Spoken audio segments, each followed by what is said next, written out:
Hi, this is Paul. Those of you who follow me on Twitter know that this weekend we had the battle royale between Esther O'Reilly, the Christian evangelical. She's kind of a polymath. She's into math. She's into philosophy. She's into biblical studies. She's young. One person called her the annoying kid sister of the intellectual dark web. And Adam. Adam is the guy behind Think Club and all of the YouTube clips of Jordan Peterson destroying so and so. He's the artist that does the laser eyes.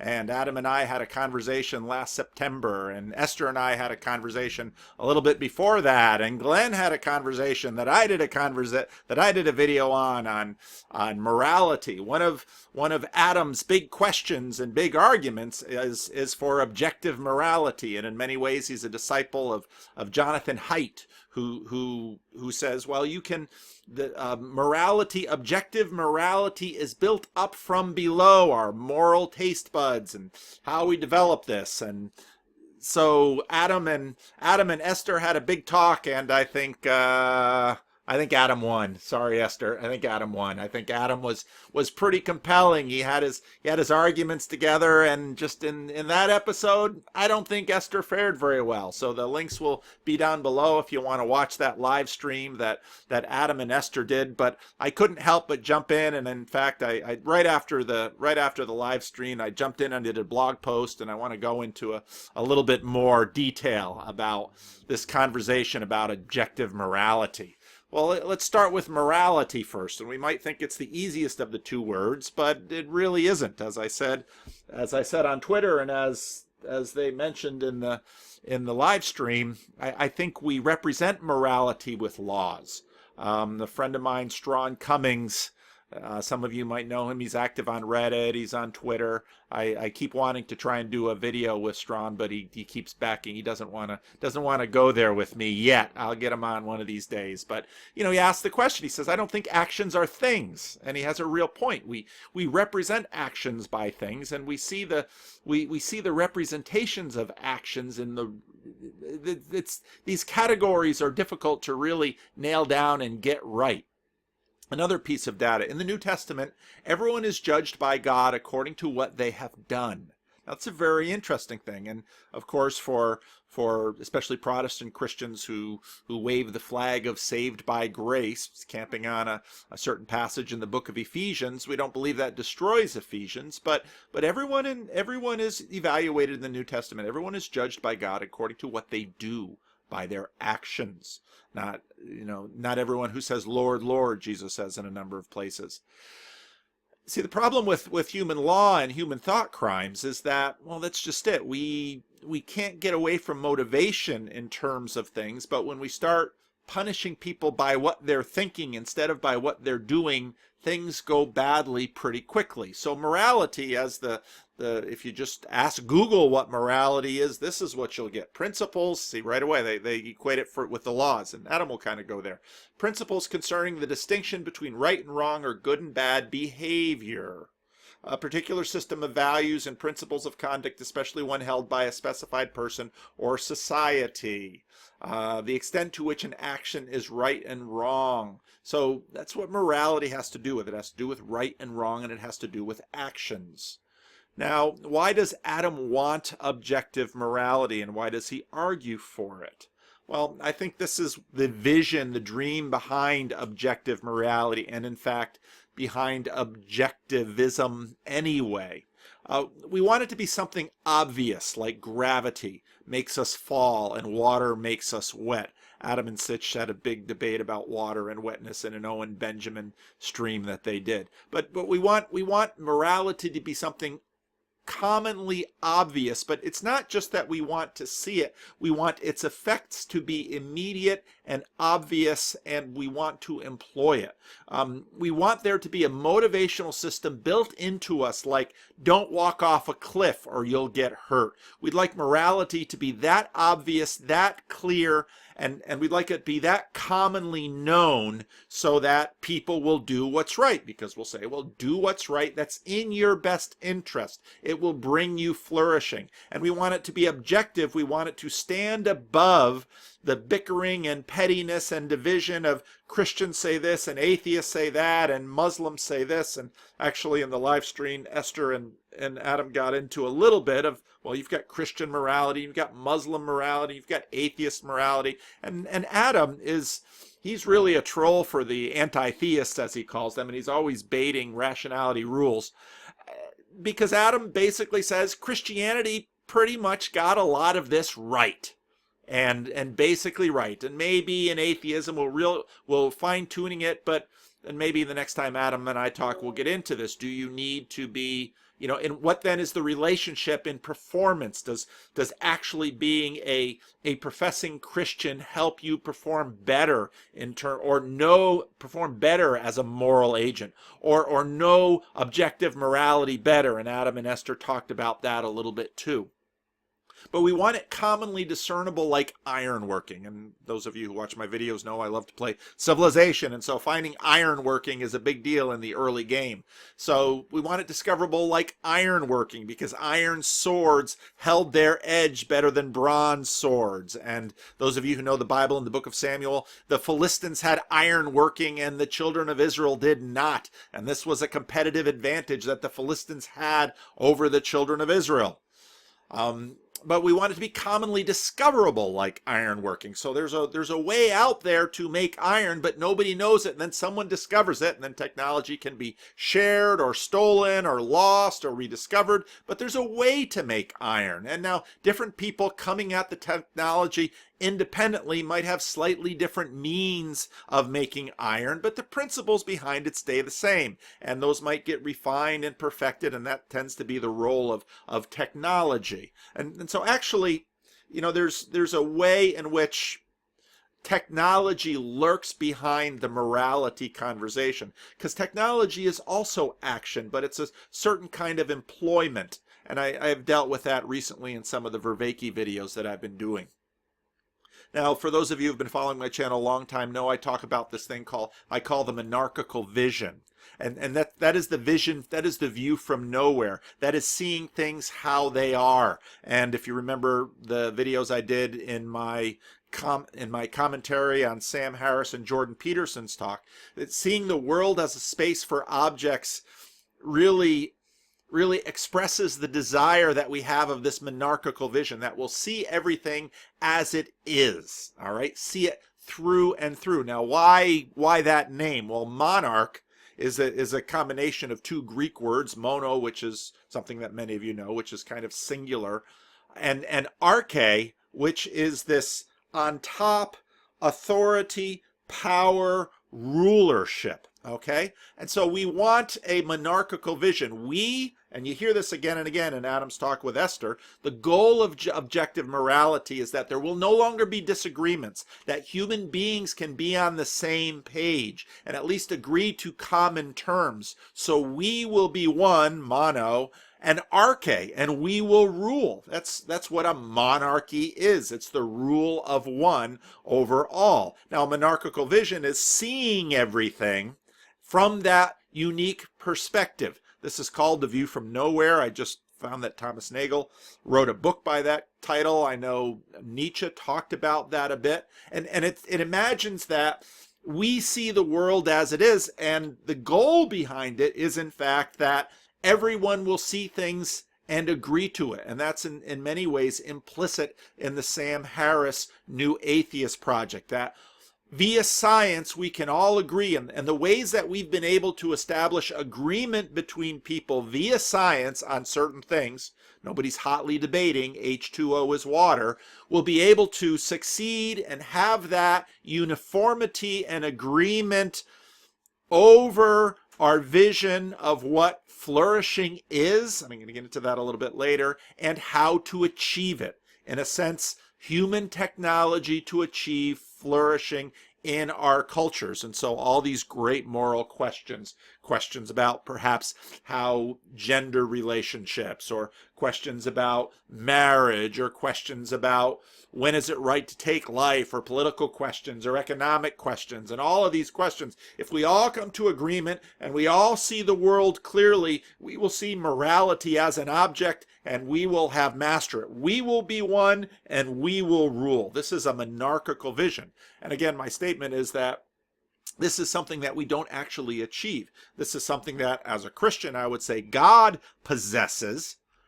but we as human beings will never possess this because of subjectivity. And so that this is something that, Jordan Peterson has really been helpful in terms of my migration of this stuff and helping figure this out, that subjectivity always corrupts our attempted monarchical vision, because I can't but help but see the world from where I'm standing. And that is why the monarchical vision is always illusory for human beings, but only possible for, let's say, God. Now, I want to bring another person into the conversation, a dead human being named C.S. Lewis, and his little book, The Abolition of Man, of which I've made at least one substantive video before, because in some ways, Lewis says we already have objective morality.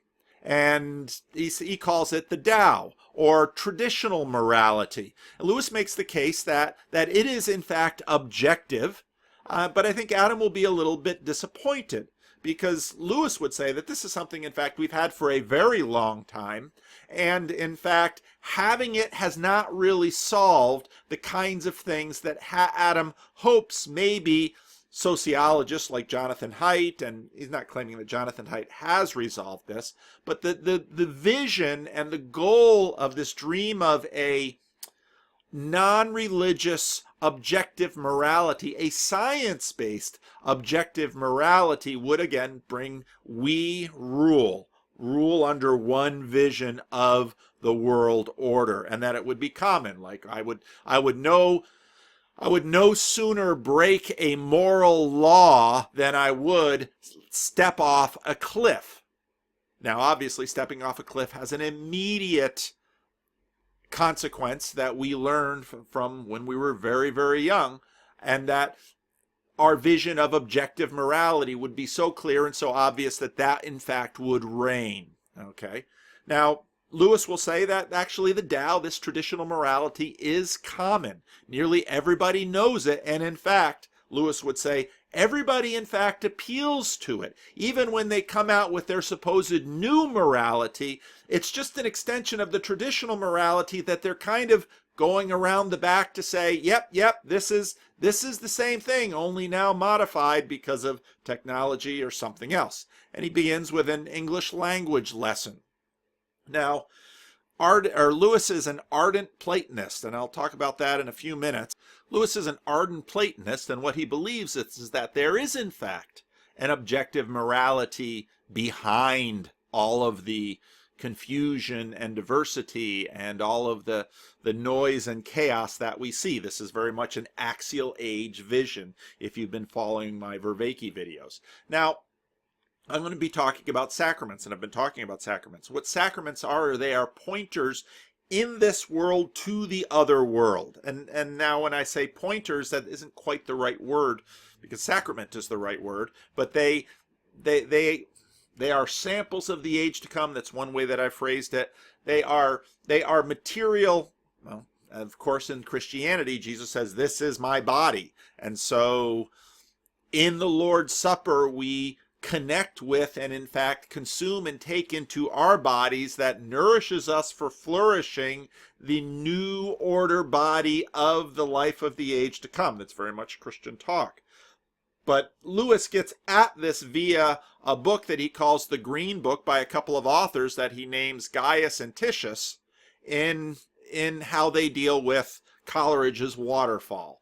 And so what I say here again, these are sacramental pointers behind it all, or are they merely moral feelings? And I'll read the paragraph. In the second chapter, Gaius and Titius quote the well-known story of Coleridge at the waterfall. You remember that there are two tourists present, that one calls it sublime and the other pretty, and that Coleridge mentally endorses the first judgment and rejects the second with disgust. Now some of you might say, aren't pretty and sublime synonyms, and, well, Lewis is going to explain why. Gaius and Titius comment as follows. When the man said, "This is sublime," he appears to be making a remark about the waterfall. Actually, he was not making a remark about the waterfall, but a remark about his own feelings. What he was saying was really, I have feelings associated in my mind with the word sublime, or shortly, I have sublime feelings. Here are a good many deep questions settled in a pretty summary fashion, but the authors are not yet finished. They add, this confusion is continually present in language as we use it. We appear to be saying something very important about something, and actually we are only saying something about our own feelings. And this is where Lewis jumps off on, and he says, what Coleridge is pointing out, when the tourists see the waterfall and one says it's sublime, the waterfall is in a sense a sacrament pointing to sublimity. And if you understand anything about Plato, something is causing something is causing a shadow on the cave wall. And it's in a sense both the combination of the sunlight and obviously some other object, real object, blocking the sun, but the shadow itself. And so in a sense, what the first visitor that says sublime says is, I am seeing through the waterfall to a real thing, a thing even more real than the waterfall. Now Gaius and Titius and the second person say it's pretty. Well, what do you mean by that? What Gaius and Titius are saying is that they're really just talking about their feelings. Now morality is real in the Platonic sense here, says Lewis. And as we continue to work on this objective morality question, we'll see us come back to this time and again. But the difference here very much comes into play when we talk about morality, because what you'll notice in the postmodern conversation is that Gaius and Titius in many ways won because people base their morality on feelings. All right, so, and then some people will boldly say, well, morality is feelings. Now, at the moment in the conversation when Adam and Esther, I thought, were maybe getting some places when Esther began to check Adam on Jonathan Haidt. Because here's the question. Do our moral taste buds actually connect us with something real? Well, it depends what you mean by real. And if you've been following the Jordan Peterson conversation and following the Vervaeke conversation, this question of what do we mean by the word real is really what we're talking about. So here's the question. These feelings that we're having, what Lewis is going to want to say is that these feelings that we're having are actually connecting us with something real. More real than the waterfall, more real than my feelings, but it might not be material. Now Vervaeke says, well, there's the relational, and I think Vervaeke's right. But now we're going to have to ask the question, what kind of reality is in the relational aspect? Is it just Euclidean in terms of an XYZ axis? Or, in fact, what are the axes that are involved in that reality? And when we talk about things, the waterfall is sublime. Are we actually participating in some way in sublimity through the waterfall? That makes the waterfall a sacrament of sorts. Or are we simply expressing how the waterfall makes us feel? Even if you go there, you might ask the question, why does the waterfall make you feel that way? And why does the waterfall make you feel that way predictably? And very quickly, you're going to then might go into cognitive science and psychology.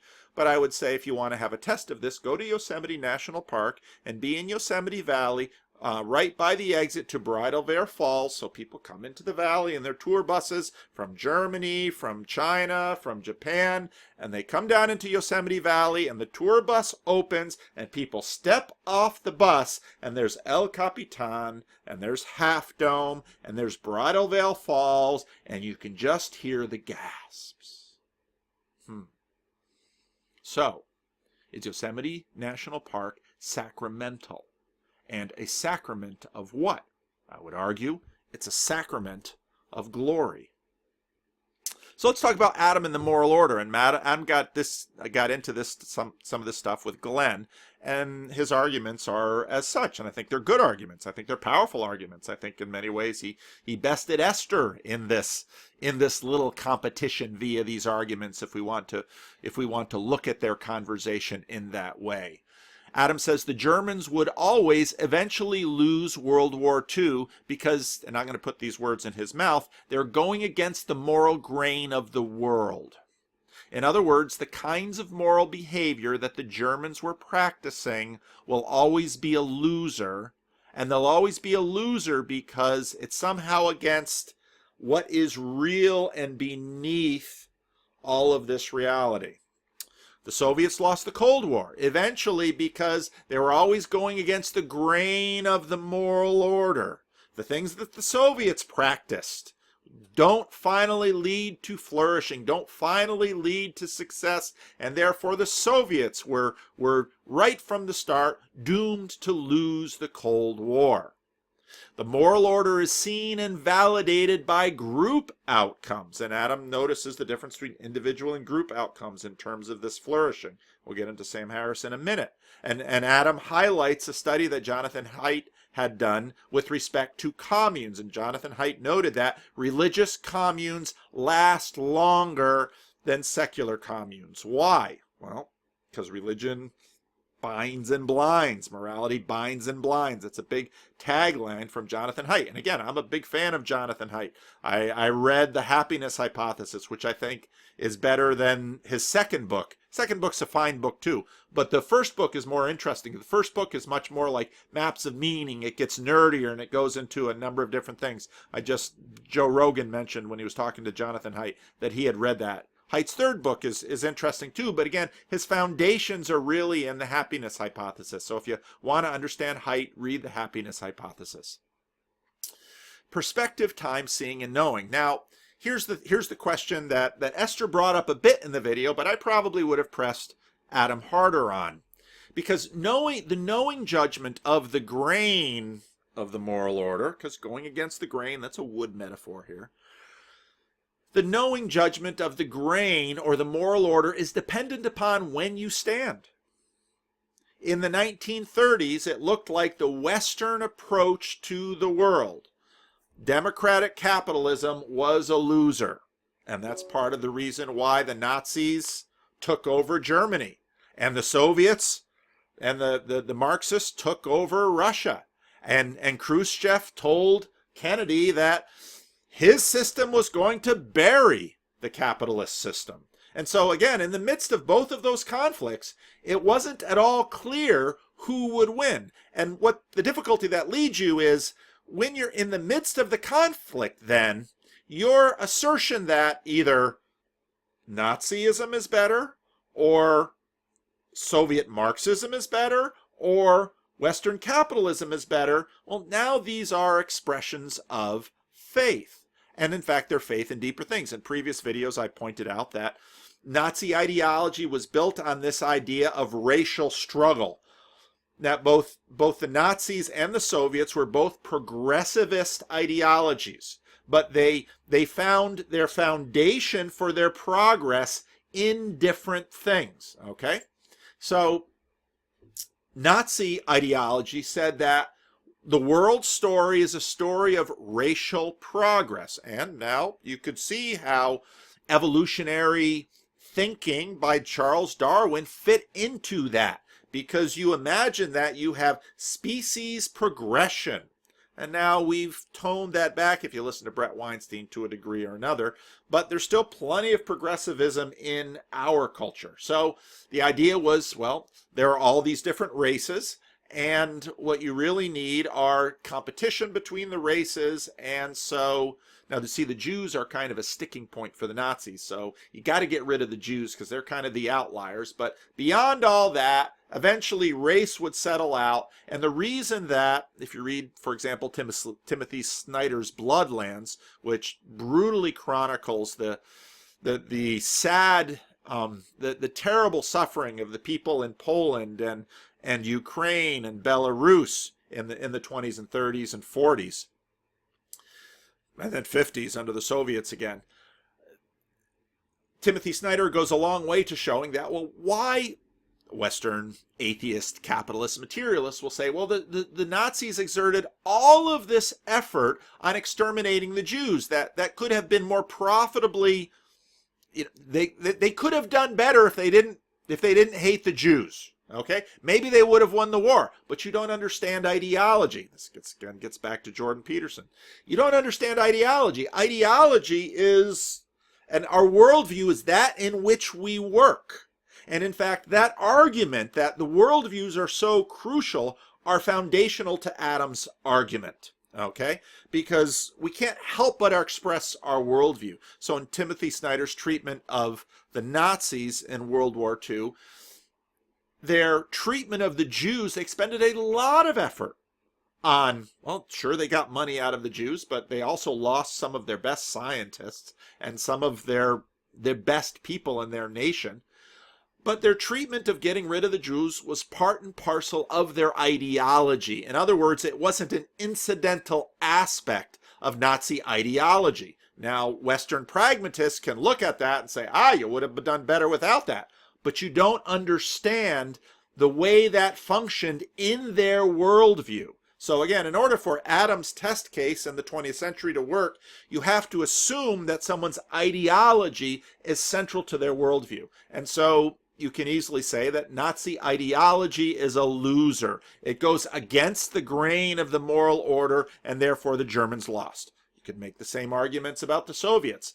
Whereas the Nazis believed in racial progress, the Soviets believed in class progress and class struggle. And quite again, you saw in Timothy Snyder's Bloodlands, for Stalin, destroying the kulak system in the Ukraine of these local farmers actually caused the famine that killed lots of people. And it was counterproductive. Again, Western pragmatists look at that and say, Stalin, you're an idiot. You're destroying the food production of your land. Well, why? Well, Stalin and his group were working within their worldview. And according to the rules of their worldview, you had to get rid of private enterprise. And yes, it's a painful stage, but at some point, state control of the farming will yield the glorious outcomes that will leave the West in the dust.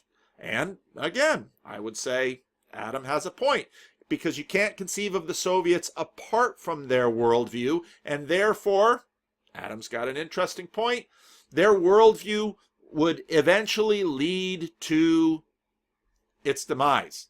Now, you can go into the Reagan question. Did the Reagan arms buildup finally defeat the Soviets? Maybe it made Gorbachev finally give in. Okay. So again, according to Adam's perspective, Nazi ideology is a loser, and it runs against the grain of objective moral reality, and therefore the Nazis lost. And the Soviet Union ran against the grain of objective moral reality, and it lost. Now, you right away see a good helping of pragmatism come under this in terms of this argument. That's very much in there. But you do have the question, now, as always, we have all these different time arcs. So you've got the individual arc, which means my 40, 50, 60, 70, 80, 90, 100-year lifespan. So in 1943 or 1942 especially, who are the winners and losers? In 1941, who are the winners and losers? In 1988, when you're bringing 87, 88, 89, when the Eastern Bloc is falling apart, who are the winners and losers? Now it's 2019.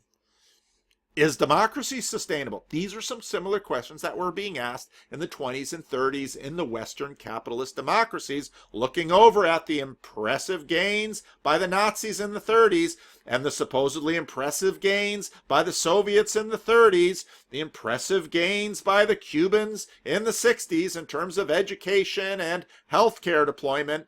The West looked at all these gains and began to wonder, is our system really the best? And so really what you have in the midst of it is an article of faith. And Adam says, given enough time, The ones that are most in line with the real moral order will win. Well, that doesn't really help you if you're living in Poland or the Ukraine or Belarus in 1930s and 40s. You're just going to die. So, well, maybe that's true of, well, true of what? True of whole societies? And what are we trying to gain here? Are we trying to gain objective morality so that, well, I'm a farmer in Belarus and I really believe that the Soviets are wrong and the Nazis are wrong, and deep inside my heart, I'm a capitalist. Go ahead, die your capitalist death. It's not going to do you any good. In fact, if you're a capitalist in those places, you've got enemies coming at you from both sides.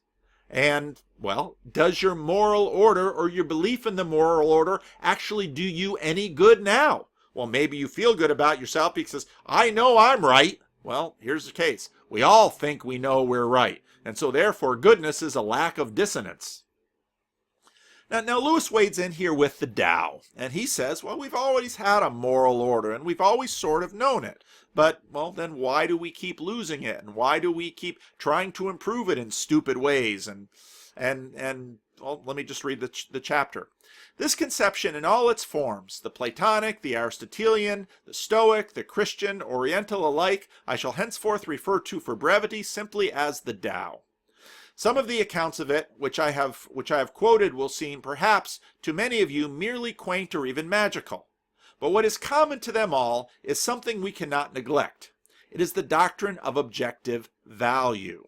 Okay, so now the question is going to be, what is the difference between what Adam thinks of as objective and what Lewis thinks of as objective?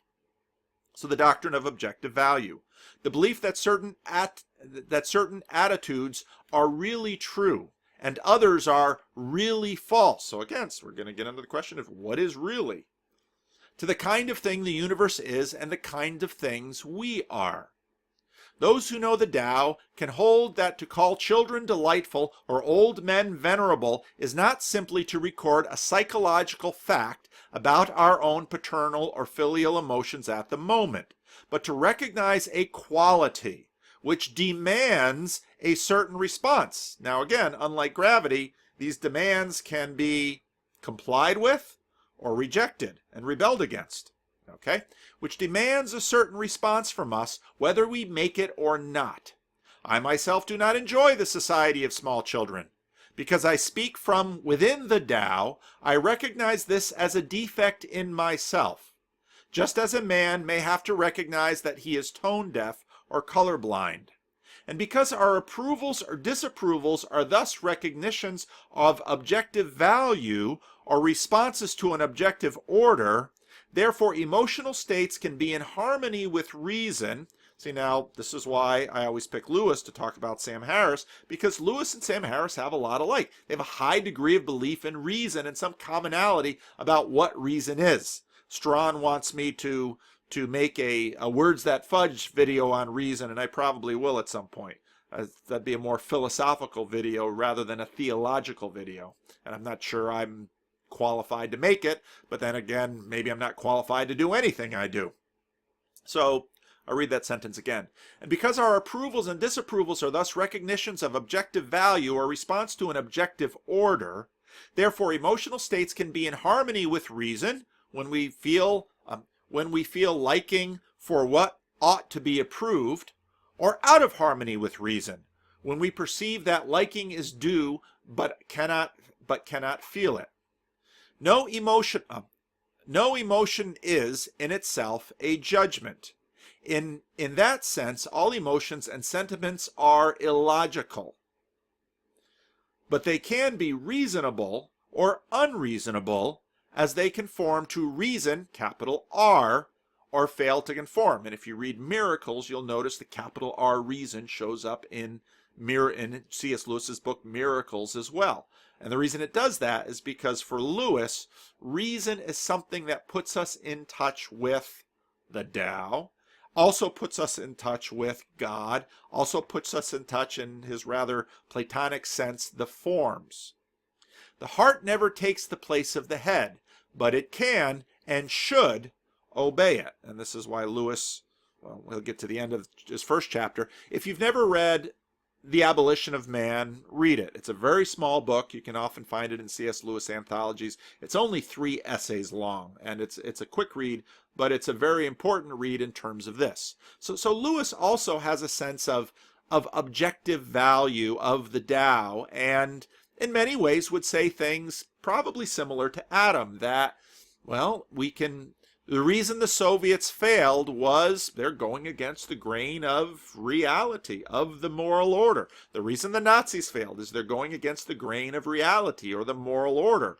Well, can't we just come up with a list? And C.S. Lewis would say yes. And in fact, there's an appendix in the back of The Abolition of Man where C.S. Lewis has the Tao and shows commonality in Christian tables of law and Jewish tables of law and Islamic tables of law and Confucian tables of law and tables of law from all around the world, Hammurabi's code. And so, again, Lewis would argue, our problem isn't really not knowing what's good in the sense of the Tao. Problems come in a different way, in a different space. So we can know it, we can sense it, we can perceive it commonly, and in fact we judge actions according to it, but that's not such a simple thing. But here's the thing, and this is where I think I probably will talk to Adam at some point, I would say, this is something we don't really wield. It's not really a technology we employ. We are beneath it. We are smaller than it. And as Lewis says, we can live in accordance to it, or we can live in disagreement to it. But, and this gets theological now in something like the book of Job, because these conversations are actually very old, living in accordance with it won't necessarily mean you get what you want in life. Won't necessarily mean that your life would be considered easy. Won't necessarily mean that you don't suffer. And again, living in accordance to it, I would argue, will actually make you suffer often, because what we tend to do is we gang up against the Tao because we don't like what it costs us. It's not something we can wield. We are beneath it. We are smaller than it. And I think that's essential to Adam's argument about the Nazis or the Soviets. They would like to have changed the Tao. They argued against the Tao. They argued that their system, which was racial progress or class progress, were in fact the grain of the universe, and they were proven wrong. But again, we have the problem of time. Maybe 100 years from now, when we're all living in a Marxist utopia, as a good number of people imagine we should be, maybe then we'll look at Paul Vanderklay's video and say, he was one of those Christian capitalist persons. He didn't really understand that the arc of history was with class conflict. We can perceive it, can reflect it, can obey it, but we cannot employ it, because that would make it our servant, and in that case it evaporates. And now suddenly we have the question of will and Tao. And what Lewis would say is the job of the head is to get the heart in alignment with the Tao. That's what it should do, whether it pays or not. We can refer it, and that's where we get into this question of flourishing. Will success yield it? We can refer to it and find agreement within it, usually in general terms, in first principles. Applications get difficult. Obedience, I would argue, is the sacrament of the Tao. Now, in my previous video, I talked about this 3-tiered universe of conscious agents. And this is, I would argue, the kind of universe most of the Bible is written towards, where there is a high God on top, and there is a world of spiritual conscious agents in the middle, and there is the secular realm of people and matter down below. And people today have a 1-tier or a 2-tier or a 3-tier universe. And this impacts how people make decisions further down the line of their philosophies and religions. Well, something similar is happening with this. If you're a Platonist, kind of like Lewis, you would say that the Tao is above us. It's the moral grain of creation. Esther brought in quite briefly into the conversation that of natural law. Okay, and in fact it is always impinging on us. And because Nazis had a bad idea about racial progress and the Soviets had a bad idea about Soviet progress, in a sense they were eventually crushed by the moral grain of the universe. That's Adam's argument. Our actions in alignment, agreement, copying the patterns leads to success or the good. Now the patterns are in the tier above. They are not material. Now again, if you're a Platonist, this is really easy. They're the forms. All right? And in fact, they are impinging upon. Now you might notice some similarities in these tiers. There are principalities and powers that the Apostle Paul writes about in the New Testament, and he is talking about Jesus' relationship of the principalities and powers. And in fact, one way to understand the Bible are the transactions between all of these tiers. These aren't the only tiers available, but the actions of all of these tiers. Now, Lewis would say that the reason the Germans, Lewis and Adam might argue that the reason the Germans won were because they were in disagreement with the Tao, and you can resist it for a while, but eventually you will succumb because you're going against the moral grain of the universe. But again here, if you go back to my other videos, the patterns are eternal and the material is transitory. The patterns are essential and the material is derivative. All right, and when we talk about contemporary psychology and a secular materialist framework, you're going to see how this has to be flipped. And then you're going to have to ask the questions, well, does the Tao govern these things too? What you're really asking is, does the Tao govern? Can we know the good? The better question is, do we want the good? Now, Adam is a critic of Sam Harris's approach, and I think Adam is right.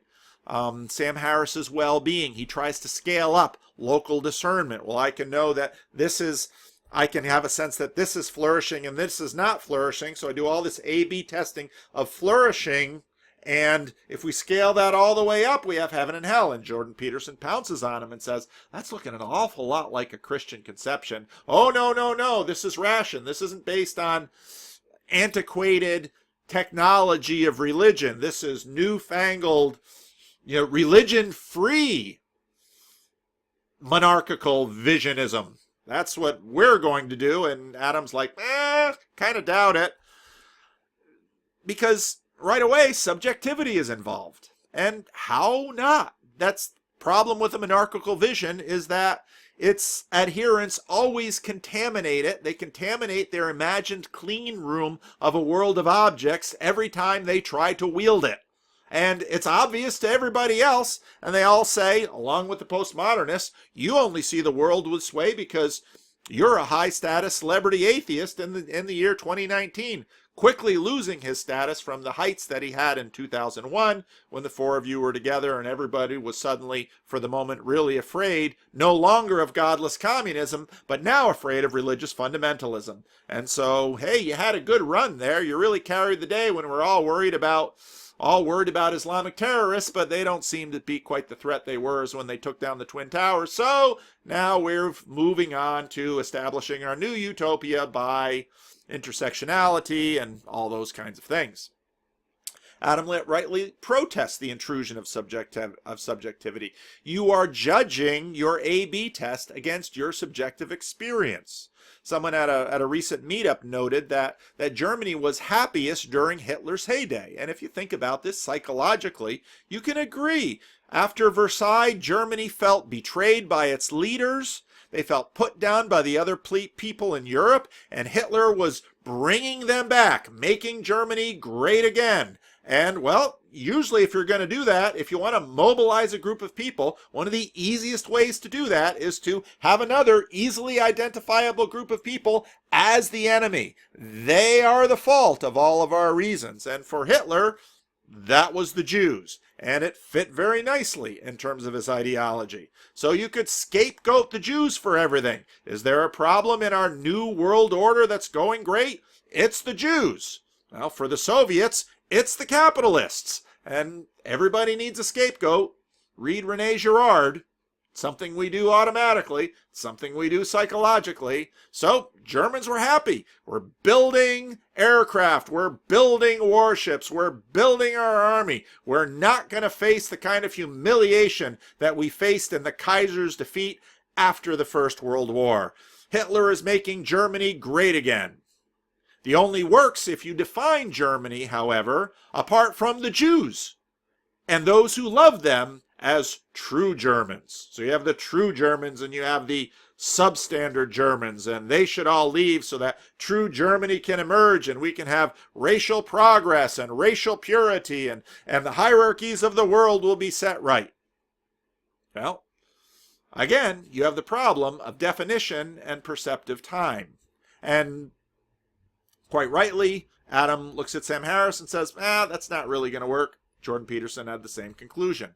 But I do want to notice that there's a flip here in secular materialism, because again, in the lower tier, you have foundational materialism that we observe. Consciousness is an evolutionary byproduct that helps us survive and compete against death and our rivals. But this level is fundamentally mute. It doesn't speak. It doesn't help us. And this is part of how Jordan Peterson was pressing Sam Harris in those conversations. The more my Consciousness Congress continues to mull on those conversations, I think the better I better understand where and why Peterson was taking on Harris in the points that he did. Because the world is full of facts. Which facts do we pick to make sense of the world? And in a materialist framework, well, we're the ones making sense. We're the upper tier. So patterns, so in the lower tier, this level is fundamentally mute. I don't know why I'm saying moot. Moot is M-O-O-T. Mute is M-U-T-E. My mouth isn't working right. Are patterns really here, or do we just derive them? And when Adam and Esther were talking about the reality of math, that's really where they could have done some more work in that area. Do we create math with our minds? When I look at, I gotta go full screen. I gotta be careful because this is am I holding up two objects, or am I holding up one cell phone holder and one trackball?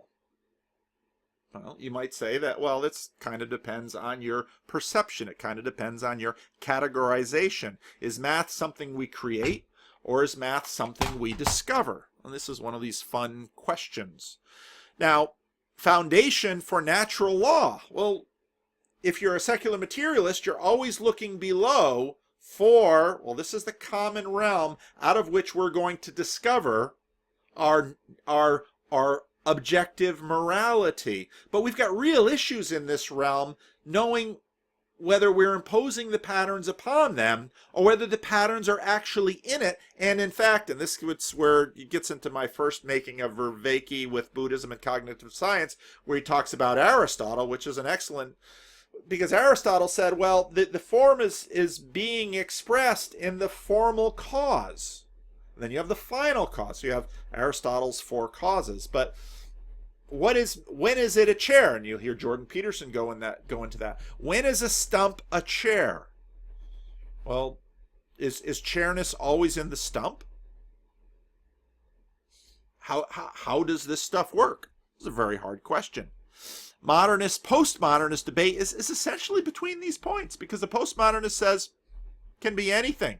Once you have your secular materialism down below, once you realize that, well, if you're imposing the patterns, and the patterns actually come from consciousness, and consciousness is derivative of materiality, well, now suddenly we have the fear of it being arbitrary. So patterns that our conscious minds perceive in our communal conversations agree are found in the second tier, but it's not the foundational tier. This is the level of consciousness and is dependent upon the unconscious public common material world. The good is what we agree upon. Now pay attention, when Adam is longing for an objective morality, he is longing for community and agreement on what is right and what is wrong. And again, according to Lewis, well, we got a lot of agreement on that. But why doesn't it stick? Why can't we get it all the way down to the details? The good is what we agree upon, what we call it. We call it good. Something that makes us happy, flourish, survive, compete, endure. Well, in late 1930s Germany, it sure looked like ideas of racial evolution sure looked good. It was successful. They all called it good. It made them happy. So you're looking at the patterns. At that moment in time, it sure worked for them. Then you get into the Dr. Phil question. How's it working for you? So Adam's 20th century discernment has exactly the same problem as Sam's well-being test. It's just blown up a little bit. It's just a little bit longer time frame. The Allies were more moral than the Nazis or the Soviets because had a selection for certain values, individualism. Contemporary neo-Marxists may disagree. We make this determination after the fall of both. How did it look in the 1930s? Now, again, if you live long enough and you pay attention and you watch what's going around the world, it wasn't too long ago that the United States was worried about the Japanese coming, buying up everything. The Japanese are going to inherit the earth. Well, their economy has languished, and they're not doing so well in terms of populating for the next generation. And they don't build walls around their nation. They have, and don't read too much political subtext into this, okay? Because the reality is that the world is very, very complex. The Japanese basically allow zero immigration. Is that a good game to play? Well, it depends on how you're doing reproducing. Now, they're also not having many children. Why aren't they having many children? These are complex questions. They're very big, complex questions.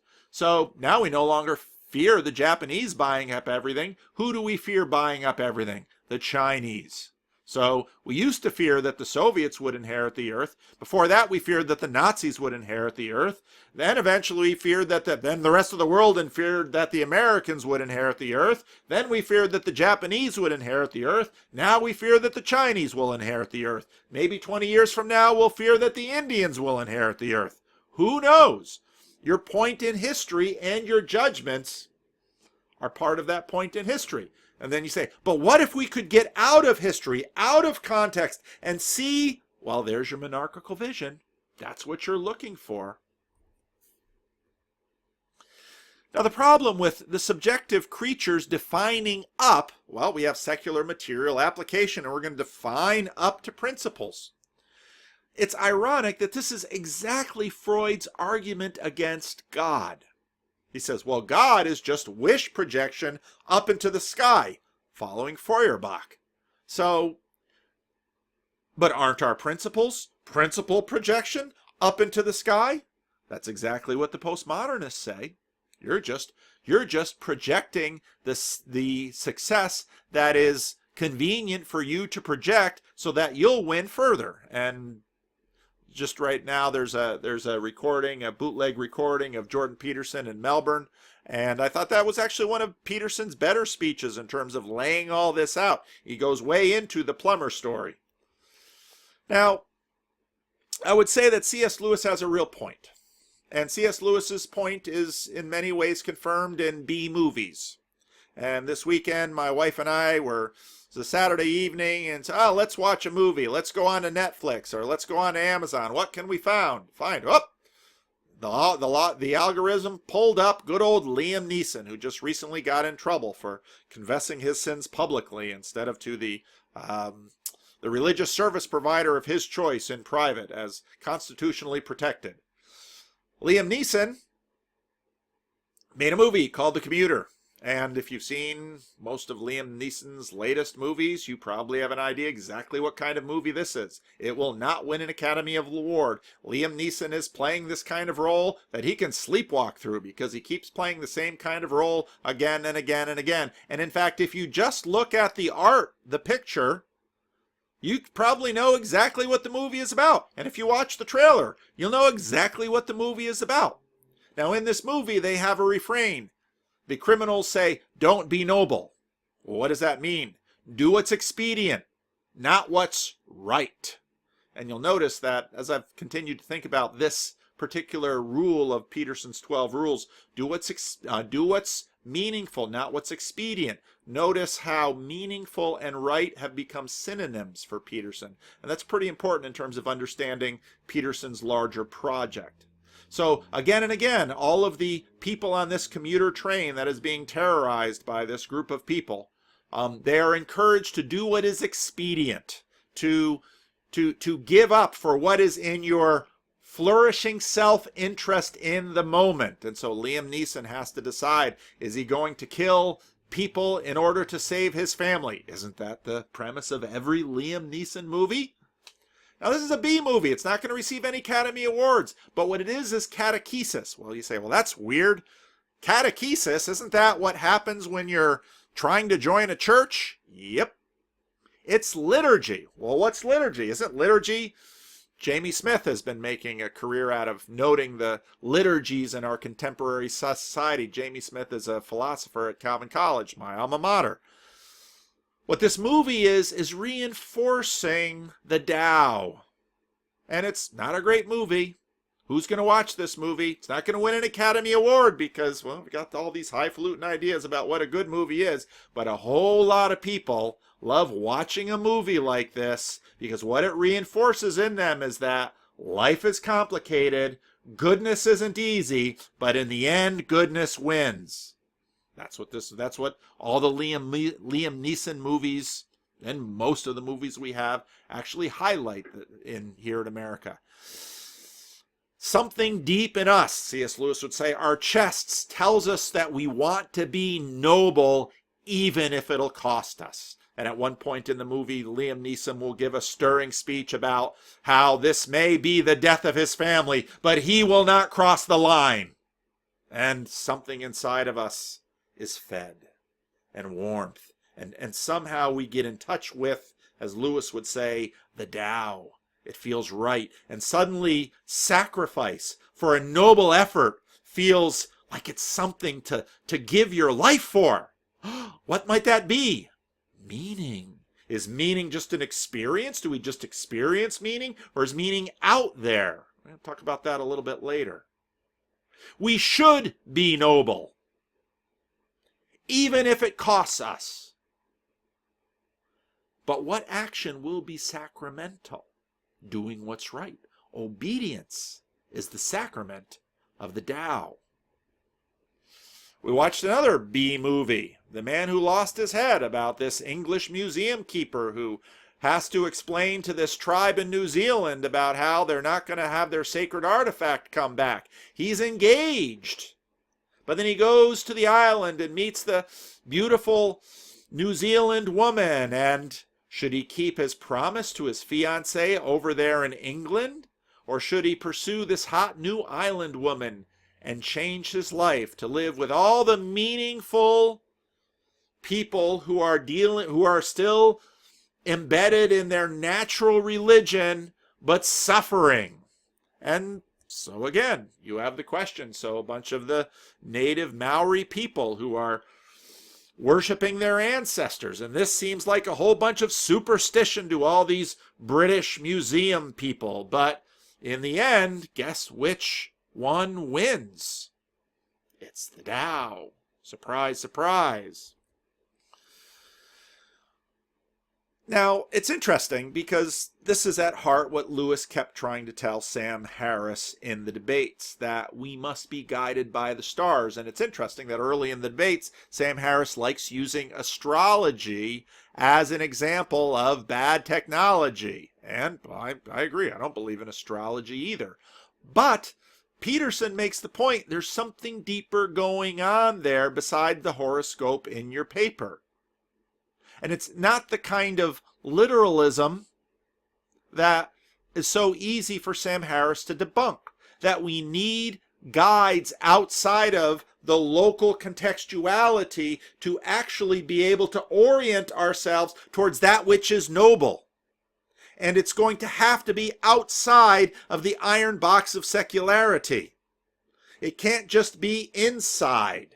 It's got to be outside the system. And that's why here in 2019, we can't make the judgment definitively about right and wrong if we are within this iron box, because what we're always doing is looking at what's happening in the moment. Well, communism was put away. Well, listen to a whole bunch of people with their newly minted college degrees, and they'll say things like, well, the Soviet practice wasn't really true Marxism. And, yeah, okay, keep talking.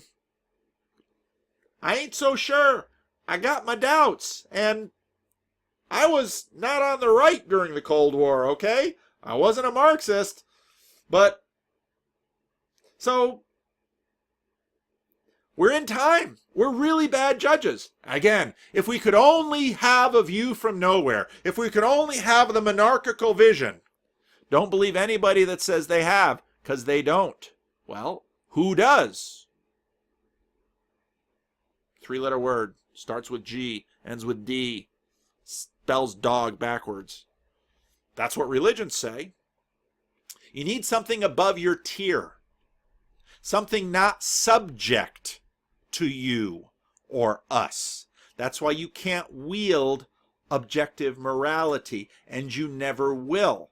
Because once it is subject to you, it is no longer objective, which is why monarchical vision doesn't work for human beings.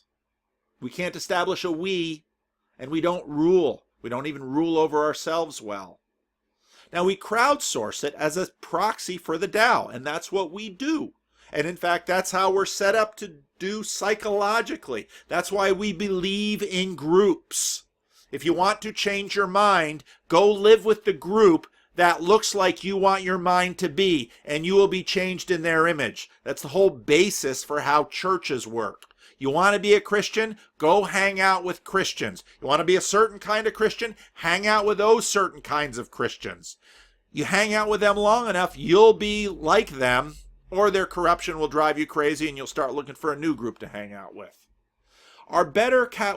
And so we're always looking for better calibrations to reduce subjectivity, and that's why we crowdsource it. All right? That's why we try and get as big a view as possible. And that's why when, for example, when Peterson is talking to Vervaeke, Vervaeke makes the move of going back to the axial age, and Peterson says, I'll do you one better. I'll go all the way back to lobsters. And if I can, see, I lost Bucko. I haven't seen him for a while. Rick, did you take Bucko? Those of you know who I'm talking about. Bucko usually lives right here. Maybe he's out there in the sanctuary. Anyway, I distracted myself. Where was I going with this? That's why I have notes. Oh yeah, we trying to get bigger and bigger samples. And so actually it's very smart. If you want to understand, well, I want to get a sense of what works over large amounts of time. Well, look back in history. Well, who was writing things? Where do we have most of our documentation in terms of human beings? Religious things. And Peterson goes all the way back to evolutionary things. Go all the way back to the lobsters. And let's try and calibrate our intuitions with respect to the Tao as far back as we can go. And that will give us the best shot at a monarchical vision. That's the hope. But all our crowds are subject to our principalities. They're subject to the zeitgeist. They're subject to the bigger moods and then all the different submoods. Now, it's very interesting during the Jordan Peterson, especially the first two, when Brett Weinstein was there, whenever things would get testy with Sam and the crowd would react, Peterson would turn and address the crowd directly, not Sam. Watch for it. It's a very interesting move that Peterson keeps making. Why? We have to do with this with the crowds. And this is exactly the reason Peterson keeps getting attacked. And when Peterson goes to New Zealand, he's a dangerous man. Well, why is he a dangerous man? Because he's not saying the kinds of words that our particular group thinks needs to be reinforced so that we'll all believe the same thing. And when we all believe the same thing, then the kingdom will come. When the debates got heated, he always turned to the audience because we're always trying to look to proxy, look to crowdsource the Tao. because it's a better one than just me, myself, and I. Now I'm going to look at some of the blog posts that I wrote in after listening to Adam and Esther go, because the morality crisis and the meaning crisis are connected. The morality dilemma and the crisis in meaning are of course connected. Only within the monarchical vision can the question, what is good, be answered, because it is evaluated from the view from nowhere. Well, I know what's good because, why? Because you feel it? And what happens, as Lewis points out again and again in Miracles, is that we make this turn and right away we toss out the moral feelings because we just know that that's wrong, and we keep appealing to it.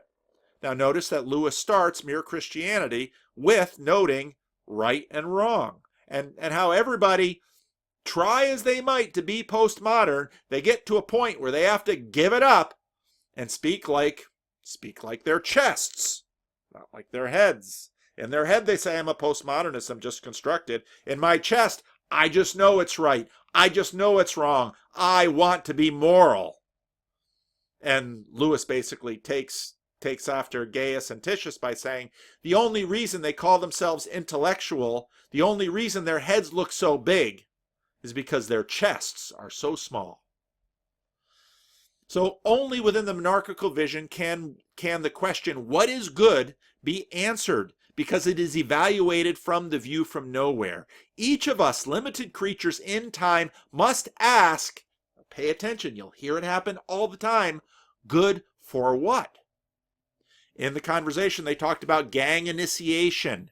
And you're told by your gang, you've got to go kill somebody to be in the gang. Well, what is that crazy, premeditated, irrational murder good for? Well, it's good for you feeling a need of belonging, for you gaining status. It's good for all of these other things. It's good for something. And almost every wrong is good for something in the mind of whoever's doing it. We're rational that way.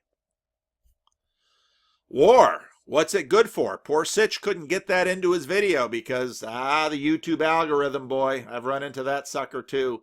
I stay away from certain things because they'll pull it down. I would love to play you the trail of War of the Roses, but I don't want to get it pulled down. Just go ahead and War of the Roses trailer, 1989. War, what is it good for? Absolutely nothing. Then why do we keep fighting them? Obviously, those who wage it continue to believe it's good for something. And someone say, but that's only these big government types. No, we wage our wars privately. And the War of the Roses, directed by Danny DeVito. Terrific movie about two people who fell in love and they saw the world and it was wonderful, and pretty soon they can't stand each other, and it's a dark comedy that goes into the ends of what two people in love will do to hurt each other, and in fact try to end each other's lives.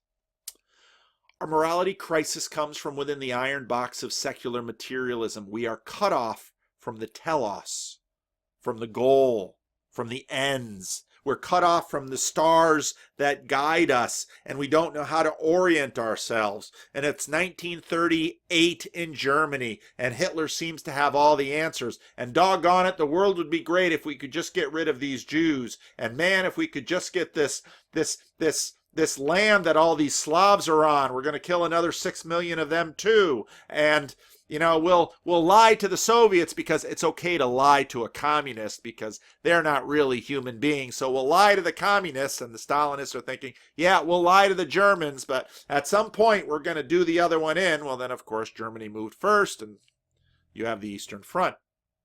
We're cut off from the telos. Or the fact that we can't orient ourselves, and the fact that we're feeling nihilistic, that we're feeling empty inside, these things are connected. The irony of the monarchical vision is it only can work if telos is more real than anything else. Objectivity has always played out in various foundationalisms. This is how we tend to construct it. This is a foundational effort. And in fact, Jordan Peterson tries to get around the difficulties of his secular materialist, maybe. See, that's the thing about Peterson. Maybe it's true, maybe it isn't true. He rides that line, as I mentioned in my previous video, but he tries to use Darwin as an orienting basically as an orienting mechanism, because Darwin gives them a longer run than the 6,000 years of recorded human history, or maybe 10,000 or 12,000 if we listen to the archaeologists, or perhaps a bit back from there. So he wants to go all the way back using Darwin. That'll give us better orientation. But without something that really asserts the true reality of the metaphysic, you're stuck with these half measures. You've got to build on something, so the decision was made to be built on that which was commonly at hand, the material world that we share. But sharing involved sharing with other beings, all of which hate, all of which have views. So we're trying to come to agreement. That's why we talk. It's a good thing that we talk. We're doing exactly the right thing in hashing this through. We're looking for what's true. And Adam and Esther will agree on that. It works in simple things, but as things get more complex, subjectivity arises. And really, I was having a conversation with Preston Sprinkle this morning, and what's one of the main contributions that Peterson has made?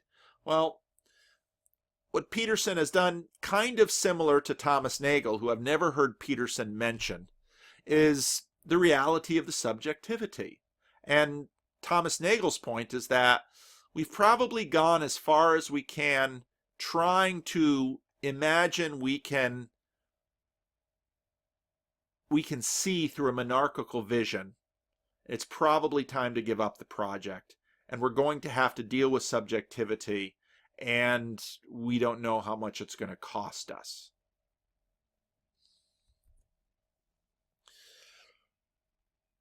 This, of course, yields conflict. And we try to mediate the conflicts by agreeing on what is good. So free speech, that's good. And it is good. It's a good thing. But when you start talking about free speech, look at Dave Rubin and Jordan Peterson talk about their new platform, which we're waiting for them to come out with. It's going to be a free speech platform. And Jordan Peterson has to say, well, maybe a legal speech platform, because free speech is hard. And Peterson and Rubin talk about that. And it's really hard, because we're having difficulty coming up with ultimates. And you're back to square one. All human questions of what is good lead to, because we're within the iron box of secularism, what is it good for? That's where pragmatism continues to come into the picture. So if you're cut off from the final telos, the ultimate telos, the final ends, the final goals, the final stories, the perspective from which you can look at the end of human history forward and say, yep, this group was right. Agreement and knowledge of what is the summum bonum, and look that up on Wikipedia. Well, maybe we'll go there now. What do I mean by summum bonum? Summum bonum is a Latin expression meaning the highest good, which is introduced by the Roman philosopher Cicero to correspond with the idea of the good in ancient Greek philosophy.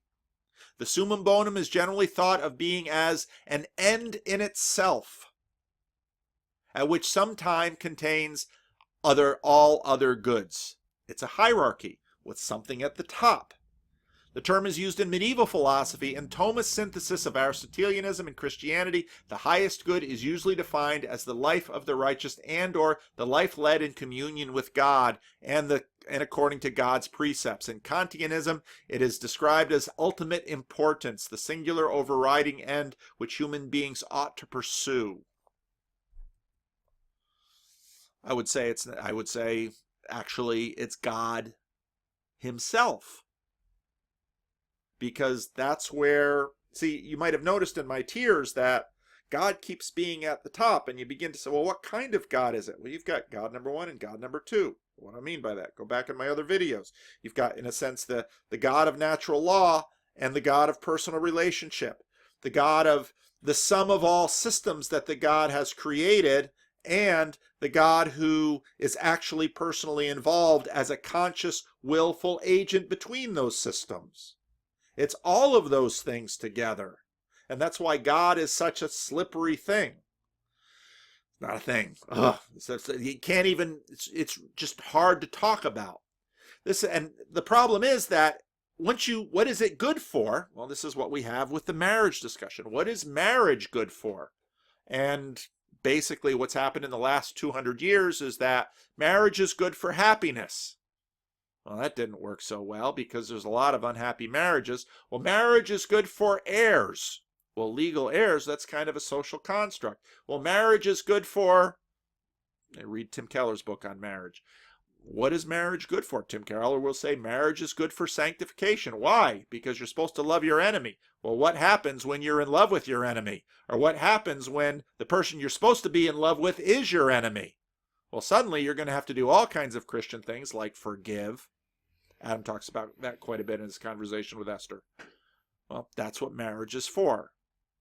Well, I don't necessarily want all that. I just want to be happy. Well, then don't get married. But you might be surprised how difficult and complicated something like happiness really is.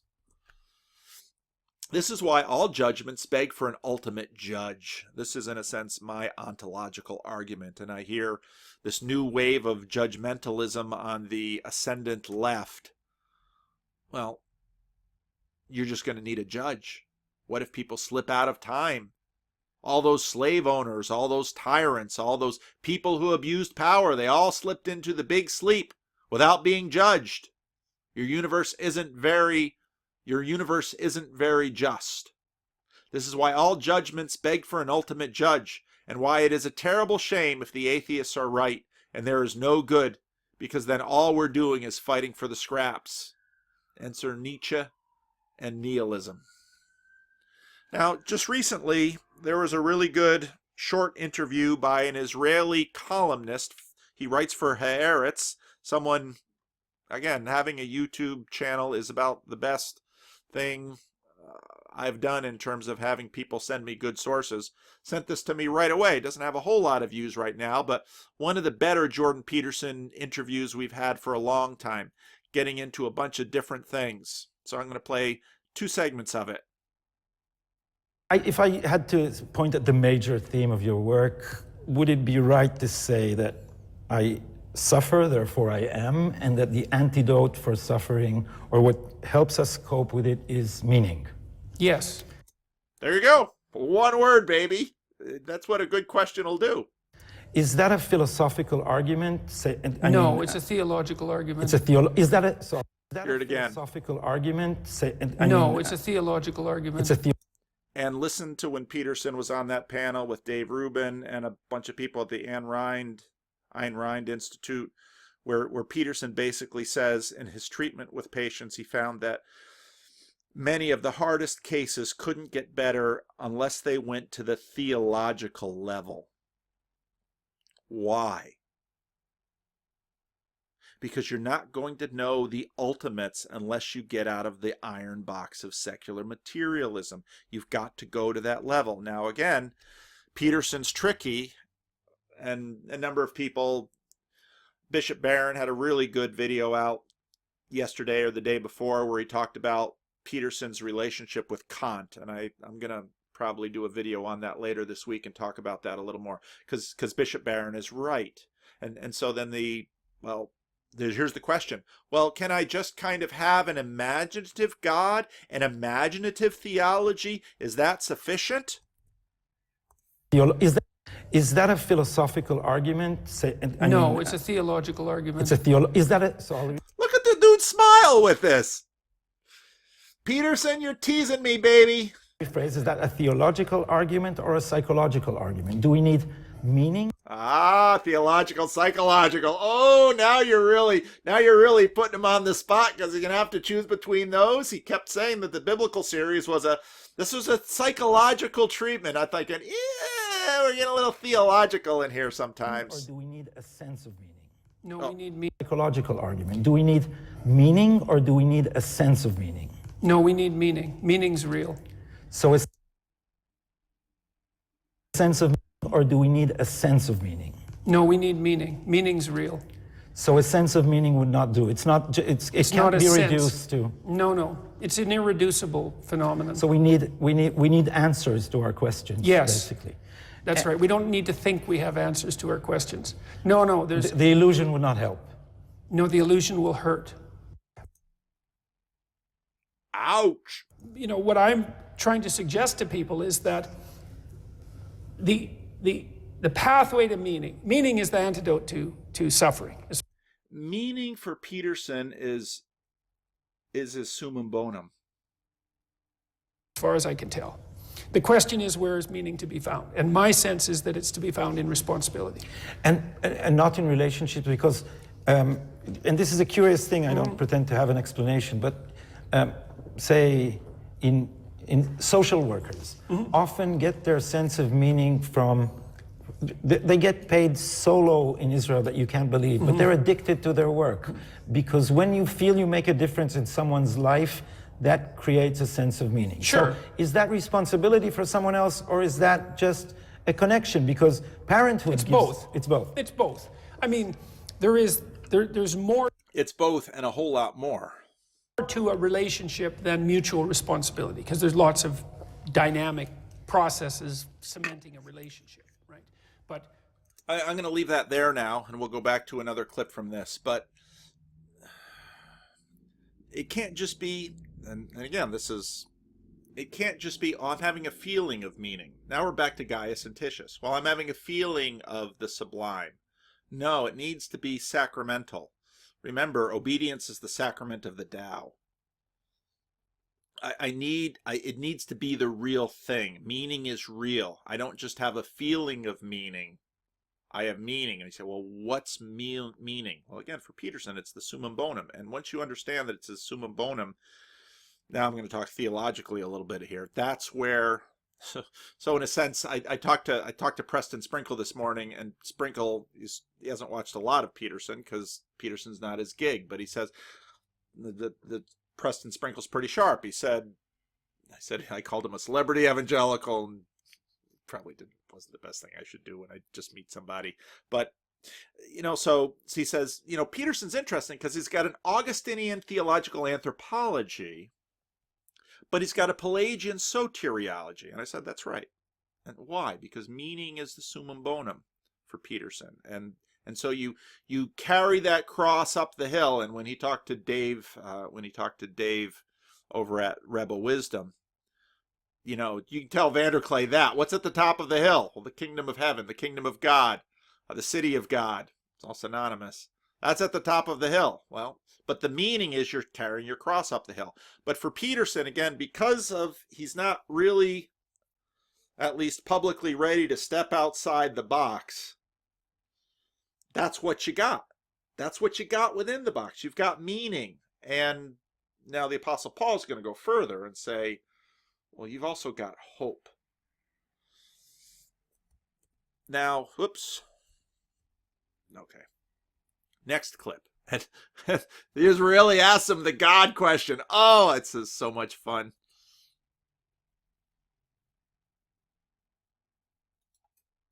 Do we need to believe in God because it's useful, or do we absolutely need to believe in God?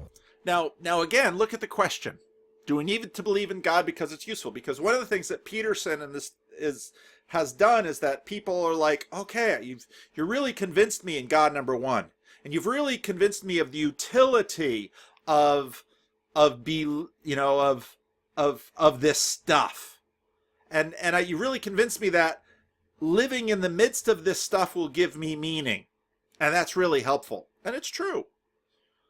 But you always have the problem, and Sam Harris points this out in the talks. Yeah, but just grabbing it because it's useful won't actually allow you to fully inhabit within it. Okay? You won't finally fully convince your consciousness Congress. Useful, or do we need to believe in God because it's useful, or do we absolutely need to believe in God? Am I making the difference clear?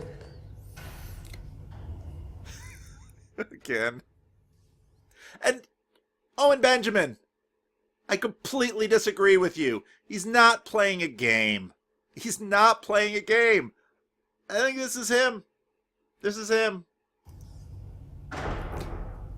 that question always stops me. Take your time.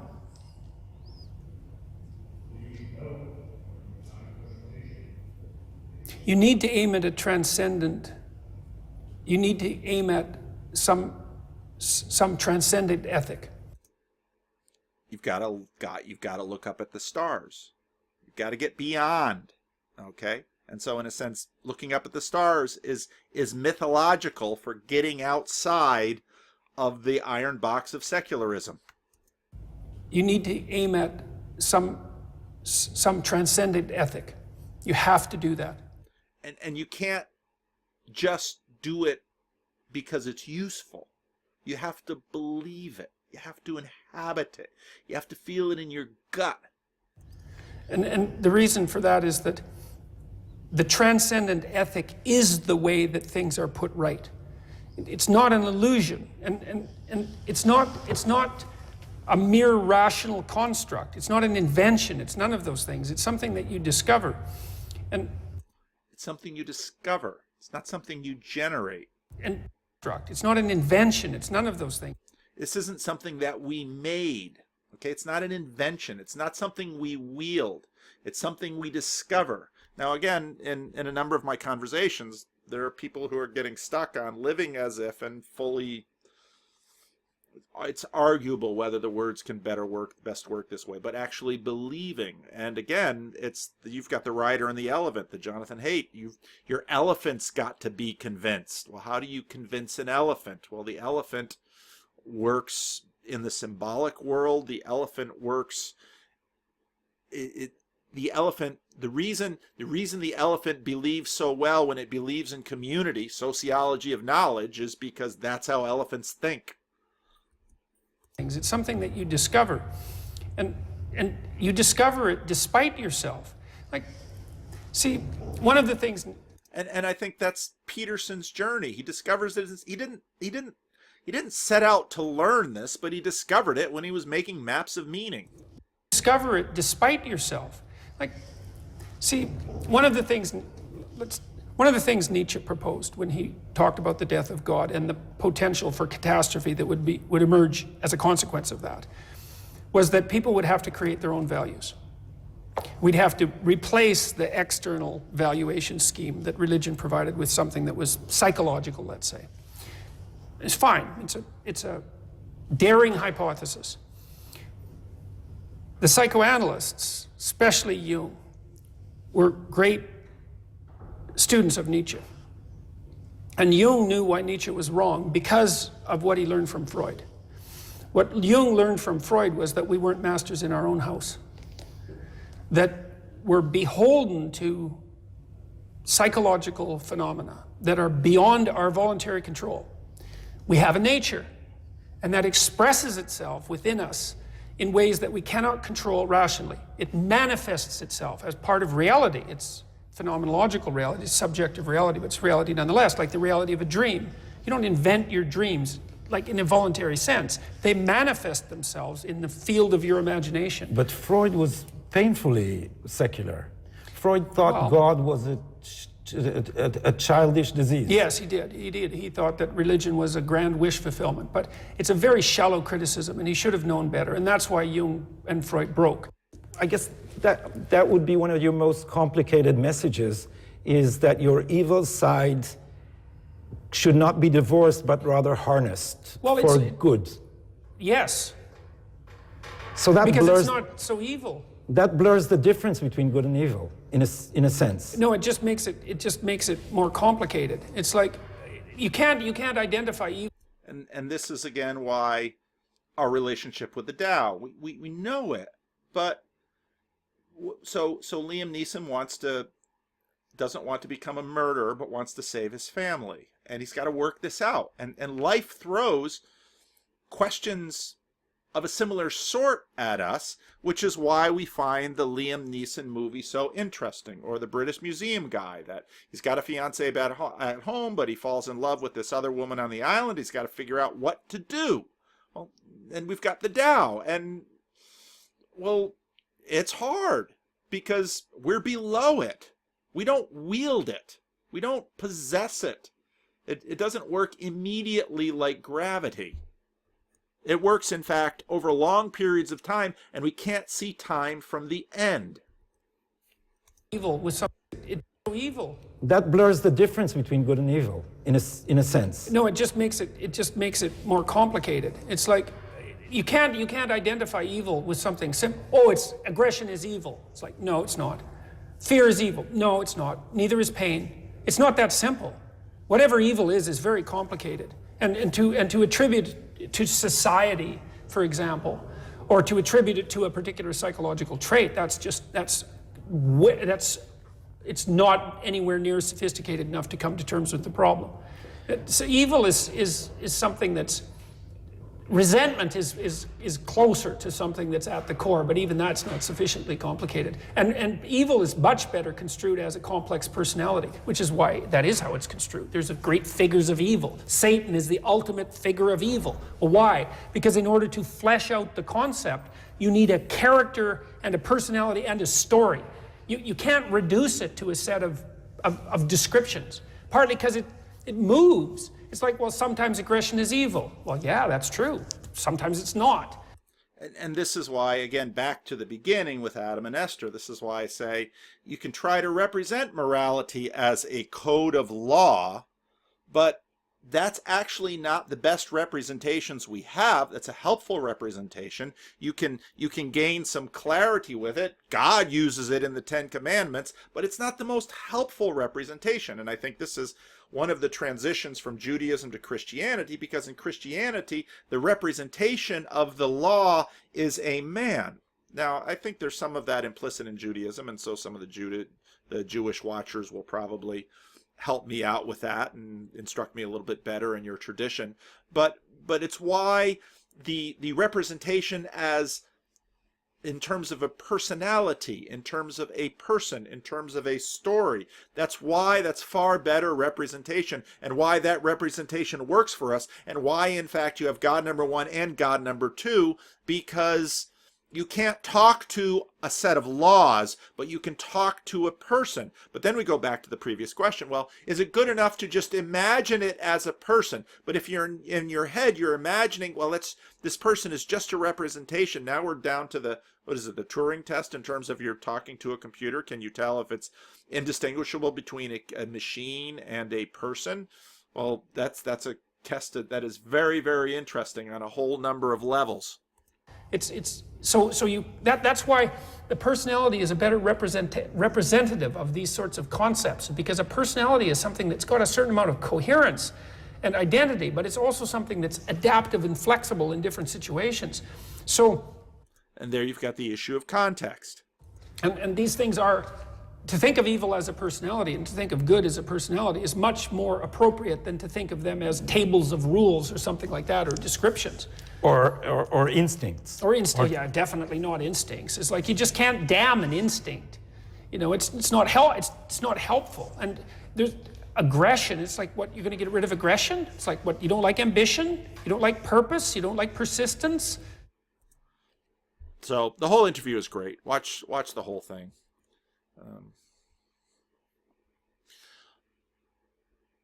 And this is why we're interested in even a B-movie catechesis or liturgy with Liam Neeson. This is why your chests swell, and unless you're one of these people whose head has been grown so big at the expense of your chest that you no longer have that, which is C.S. Lewis's first chapter in The Abolition of Man. His second chapter, he goes into instinct, and you'll find Peterson and Lewis have a fair amount of commonality in terms of what Peterson just said there with respect to instinct and what Lewis says with respect to instinct. This is why morality looks more like a person and a story. It's complicated, and that complexity interests us because we're trying to figure it out, even in a liturgical movie. And this is why the celebrity atheists, when they look at the Bible, they'd say, the Bible is inconsistent.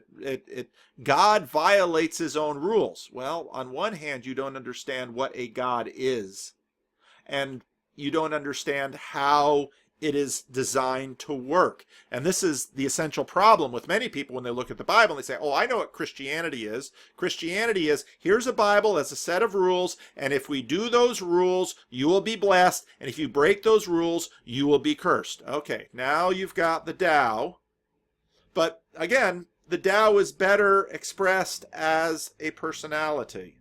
and not so much a list of rules, because a personality within a story has context. And in fact, when you watch Liam Neeson wrestle with the question, how can I actually be noble? How can I fulfill the Tao? Remember, obedience is the sacrament of the Tao.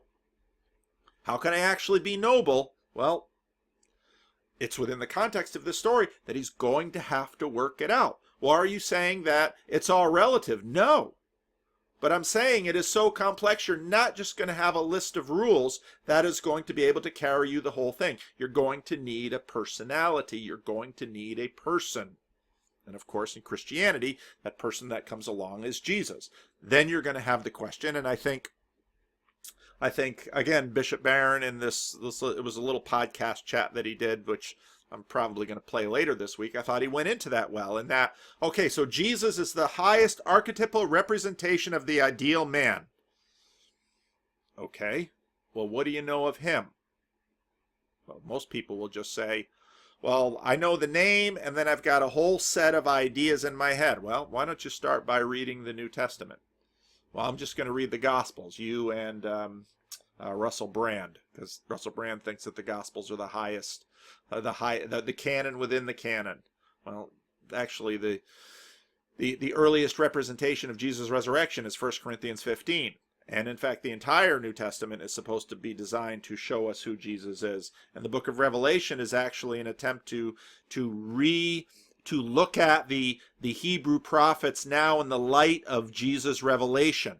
And now you're just getting all complex. If Jesus is the archetypal image of the perfect man, and this is something I should live up to. Now you can see Preston Sprinkle's idea of Pelagian, those of you who are theology nerds.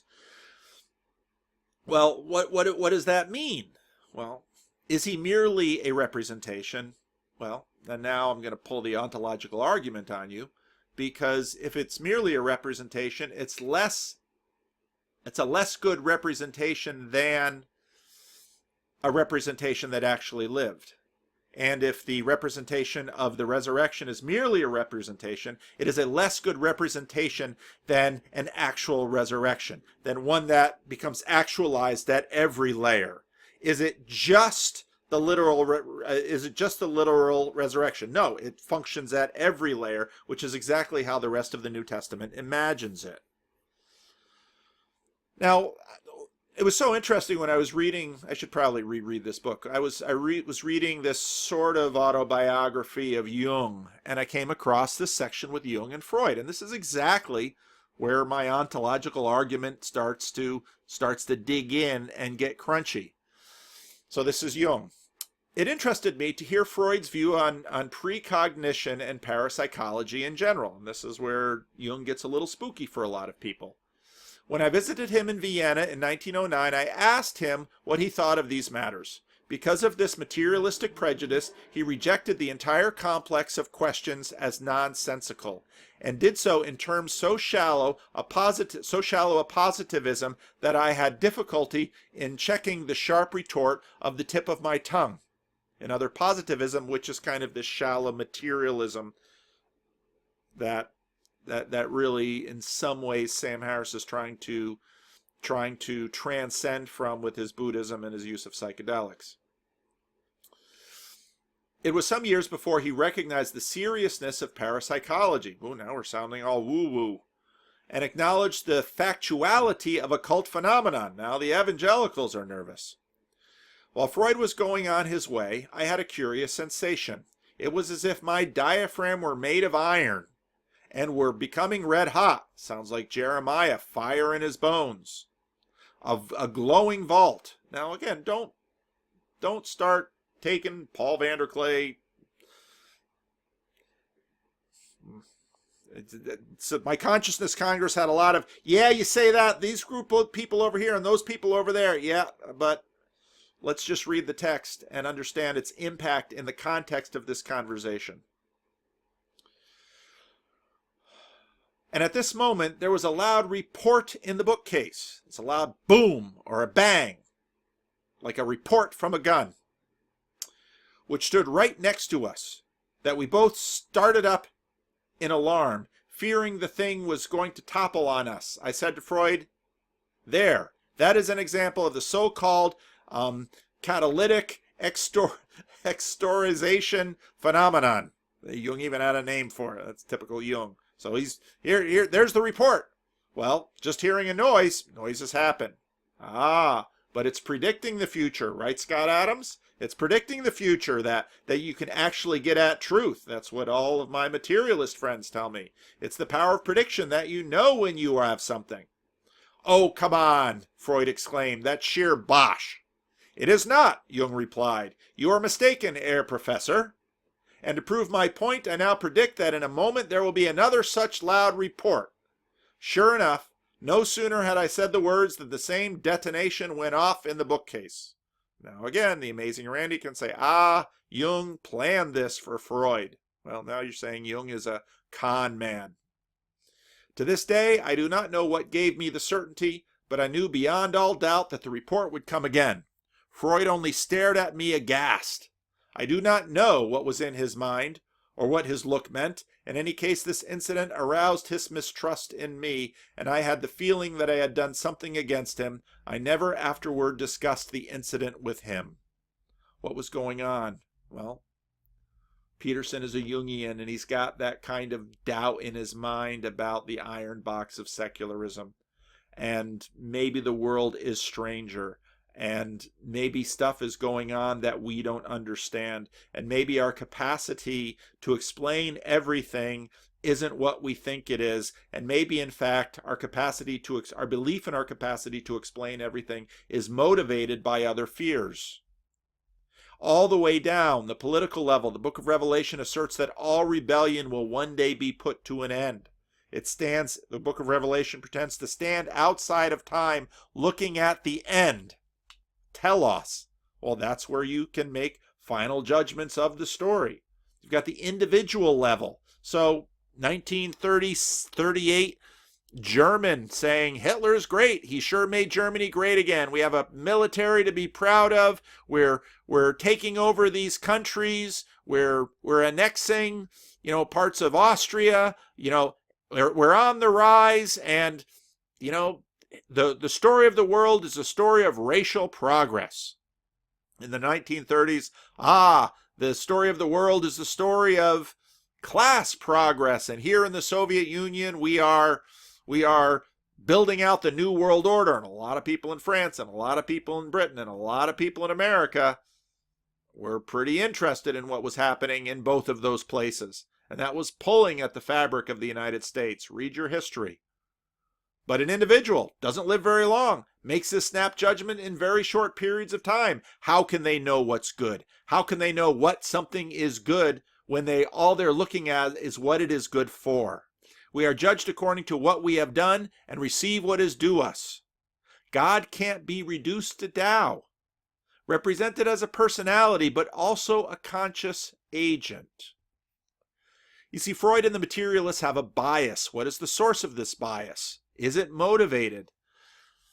Vervaeke, in the video he put out last Friday, tells a very interesting little parable of parents who introduce their child to a secret room in the house that they had never heard from. And they tell their child, we've only been acting like your parents, and we were paid by the government to do a study on you. And the Truman Show riffs on similar things. Your wife is only an actress on TV who is playing a role. She doesn't really love you. Well, what does that mean? Doesn't really love you.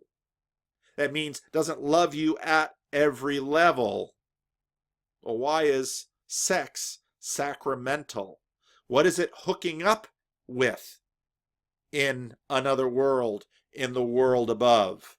What is taking care? In the Melbourne talk, Peterson tells the story of his father-in-law taking care of his mother-in-law with dementia. And of course, Peterson breaks down. It's a beautiful story. Why is it a beautiful story? Because his taking care of his wife with dementia was sacramental to a love which is eternal. This is how sacraments work. And they only, it connects you with another world, with a world that is more real. And this is why Liam Neeson can say, whether my family lives or dies, I'm going to do what's noble. And it might cost me my life. It doesn't matter. And Peterson will say, that's meaning. And here in the B movie Catechesis and Liturgy, we feel it in our chests. And we know it. It's the Tao. It's something right. And we're in touch with it. And when we live in touch with it, it's meaning. And actually, probably meaning is as sacramental as Peterson gets. Yeah, there's the title of the video. Meaning is Jordan Peterson's Sacrament. Religious people fantasize that they eliminate the bias will somehow solve everything. Yeah, if everyone believed in God. Well, before 500 years ago, everyone did believe in God, and that didn't fix everything. It's not so simple. It isn't, the bias is relatively recent as the old world was and the old world was just as rebellious as this one. Knowing that you're rebelling against someone and believing that you're the author of your own destiny, there's not a lot of difference between them, but we're very capable of living either. Modernist project brought us much good, and we enjoyed. N.T. Wright quips he'd rather have a modernist dentist than both a pre-modern and a postmodern dentist. He has real teeth and real pain, and he wants his dentist working on his real teeth. Jordan Peterson wants a good plumber who works on real pipes. All of that is true. Now again, it depends on your tiers. The modernity arose from Christianity. Jordan Peterson's mission is that modernism rose from the metaphorical foundation of the Bible. And he owes its grain to the story. And that's what Adam believes. Now it's important to remember that you can hardly find nations with deeper Christian roots than pre-Nazi Germany. You had strong Roman Catholic Church, strong Protestant Church. World War I really shook it up. And World War I was a very religious war, which receives almost no historical attention. World War II and the Cold War shocked the West back to church. In fact, church attendance reached its height in the US and Canada during the Cold War. Why? Because of the way all of these stories work. And we're in deathly fear of the communists, so we sought to recruit God's help in fighting the Cold War. So we put "In God We Trust" on our coins, and we put "One Nation Under God" in the Pledge of Allegiance. Well, why? What has these deep roots? And somehow we sensed, and in fact, this whole Jordan Peterson journey I've been on has been a journey in the fact that we are conscious of so little of what we actually know. And watching Jordan Peterson get people interested in the Bible and Christianity has been a lesson in that in and of itself. I think Jordan Peterson has some explanations about why people are interested in Christianity, but I don't know that he's exactly right. And I've been working on this for over a year now, and I certainly know I don't have all the answers. I've got some clues, but I do know that it has to do with all of this stuff that we're working through. That somehow we realize we can't live with God and we can't live without God. And we don't know what to do. And it's not and that's where marriage becomes a sacrament. Not because marriage will make you happy. Marriage will make you miserable, but maybe miserable in all the right ways to grow you and grow you up into a person that actually understands meaning. Meaning is Jordan Peterson's Sacrament. See, why do I make these videos? Because I have to think out loud when I make them. And when I think out loud, I learn stuff. I'm going to have to write that down because I'm going to forget it between now and I've got a conversation after this. Meaning is Jordan Peterson's Sacrament. Yep.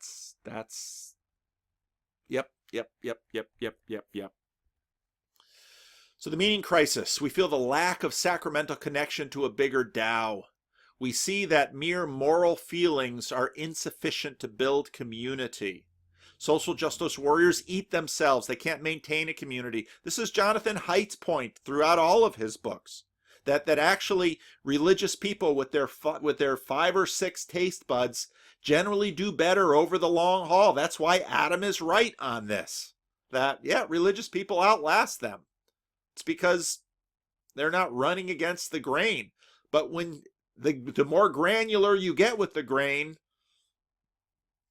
well, you're going to have to work that out. Where do you look for hope? Where do you look for home? Oh, it's my last slide. I don't feel like I'm quite done because I want to come all the way back to where we started. There it is. And this discussion. See, objective morality, you're not going to put it in a list. It's going to have to be embodied in someone. Well, who can embody objective morality? Well, you are going to have to embody objective morality. Now we're all the way back to Peterson. You have to clean your room. What's the biggest contribution you can give to world history going forward?